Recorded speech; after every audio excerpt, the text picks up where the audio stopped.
தமிழ்நாட்டில் பாஸ்போர்ட்டிற்கு விண்ணப்பிப்பவர்கள் எண்ணிக்கை ஆண்டுதோறும் அதிகரித்து வருவதாக சென்னை மண்டல பாஸ்போர்ட் அதிகாரி கோவேந்தன் தெரிவித்துள்ளார்.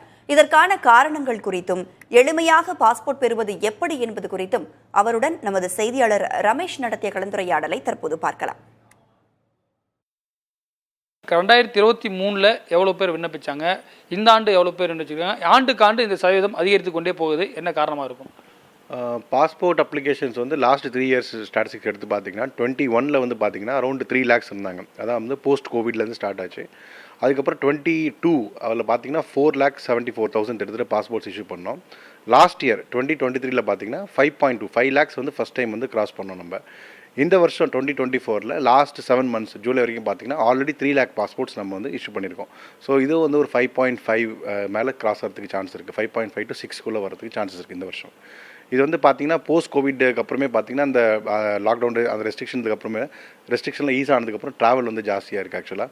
ஸோ நிறைய பேர் வந்து tourism, employment, education, medical treatment, visiting family and other friends, so அந்த மாதிரி வந்து ட்ராவல் பண்ணுறது வந்து இன்க்ரீஸ் ஆனதுனால இந்த பாஸ்போர்ட் அப்ளிகேஷனோட நம்பர்ஸும் இன்க்ரீஸ் ஆயிருக்கு. ஒரு கிராமத்தில் படித்த ஒரு இளைஞர் ஒரு பாஸ்போர்ட்டுக்கு விண்ணப்பம் செய்யணும், எப்படி பண்ணணும், எவ்வளோ நாள் அவருக்கு கிடைக்கும், எவ்வளோ கட்டணம் சார், இது இடைத்தரகளை நம்பணுமா அவர்? பாஸ்போர்ட் அப்ளிகேஷன் வந்து ஆன்லைன் பண்ணிட்டாங்க. ஆன்லைன் சிஸ்டம் மட்டும்தான் இருக்குது. passportindia.gov.in அந்த வெப்சைட்டில் போயிட்டு அவங்க ரெஜிஸ்டர் பண்ணிவிட்டு அவங்களோட ஆன்லைன் ஃபார்மை வந்து சப்மிட் பண்ணிட்டாங்கன்னா they'll be given online appointment. அந்த அப்பாயின்மெண்ட் எடுத்துகிட்டு 1,500 rupees ஃபீஸ் அதுவும் ஆன்லைனில் பே பண்ணிட்டாங்கன்னா பாஸ்போர்ட் சேவா கேந்திராவோ இல்லை post office passport Seva Kendra போயிட்டு அவங்களோட ஃபார்ம்ஸ் வந்து அவங்க சப்மிட் பண்ணிடலாம் வித் டாக்குமெண்ட்ஸு. இந்தியாவிலே வந்து தமிழ்நாட்டில் மட்டும் தான் வந்து 4 பாஸ்போர்ட் ஆஃபீஸர்ஸ் வந்து ஃபங்க்ஷன் ஆகுது ஆக்சுவலாக பார்த்தீங்கன்னா. அதனால் நம்ம சென்னை வந்து 5 லட்சம்னாலும் மற்ற பாஸ்போர்ட் ஆஃபீஸ் எல்லாம் சேர்த்தோம்னா நம்ம ஒரு 10-12 லட்சம் வந்து பாஸ்போர்ட்ஸ் வந்து ஆண்டுதோறும் நம்ம வந்து இது பண்ணுறோம், ப்ராசஸ் பண்ணுறோம். இந்த நம்பர்ஸ் இன்க்ரீஸ் பண்ணுறதுக்கு குறிப்பாக வந்து ட்விட்டர் மூலிமா ஏதாவது உங்களுக்கு புகார்கள் வந்தால், சோசியல் மீடியாவில் வந்தால் அதற்கான பதில்கள் கொடுக்க முடியுமா? அதே போல் புதிதாக வந்ததுக்கப்புறமா நீங்கள் இந்த ஹெல்ப் டெஸ்க்லாம் ஆரம்பிச்சிருக்கீங்க, அது எந்த அளவுக்கு ரெஸ்பான்ஸ் இருக்குது சார்?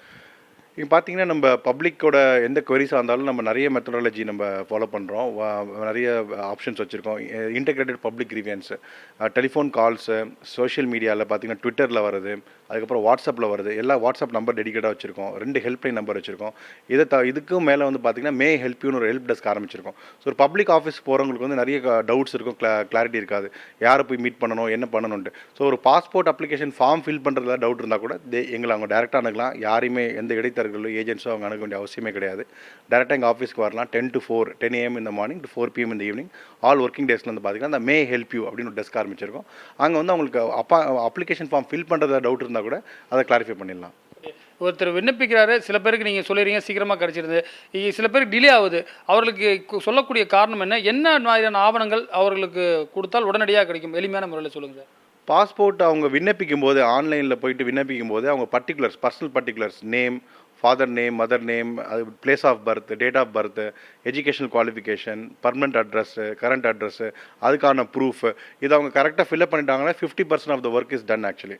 அந்த ஃபில் பண்ண டேட்டாக்கான டாக்குமெண்ட்ஸை அவங்க பாஸ்போர்ட் சேவா கேந்திராவோ இல்லை post office passport Seva Kendra போகும்போது எடுத்துகிட்டு போயிட்டு அந்த ஒரிஜினல் டாக்குமெண்ட்ஸ் எடுத்துகிட்டு போயினாங்களே அவங்களோட வேலை இன்னொரு 50% முடிஞ்சிடும்.